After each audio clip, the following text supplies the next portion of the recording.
মধ্যে তিনটি বন্ধু আছে। এক নম্বর বন্ধু হলো মাল, এক নম্বর বন্ধু হলো মাল মানে টাকা। মরে যাওয়ার পরে এই টাকা তোমার কবর যাবে না। দুই নম্বর বন্ধু হলো আমার বংশধর, মা বাপ, আত্মীয় স্বজন। তুমি যখন মরে কবর যাইবা, তোমার কবরে তোমার ছেলে মেয়ে, স্ত্রী, পুত্র, আত্মীয় স্বজন, বংশধর তোমার কবর যাবে না। তিন নম্বর বন্ধু তোমার কবর যাবে। তিন নম্বর বন্ধু হলো আমল সলে নেককার। বাবা যারা আল্লাহর রাস্তায় দান খয়রাত করবা, এটা তোমার কবর যাবে। নামাজ কবর যাবে, জিকির কবর যাবে, দুরূদ কবর যাবে, কোরআন তেলাওয়াত কবর যাবে। আল্লাহর রাস্তায় যদি জানমাল সময় দেয়, এটা তোমার কবর যাবে।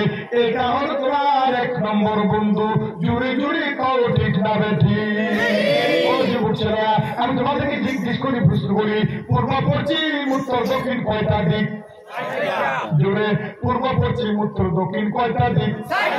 ইসরাফিল, জিবরাইল, মিকাইল, আজরাইল কয়জন?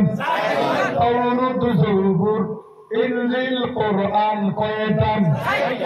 আবু বকর, ওমর, আলী।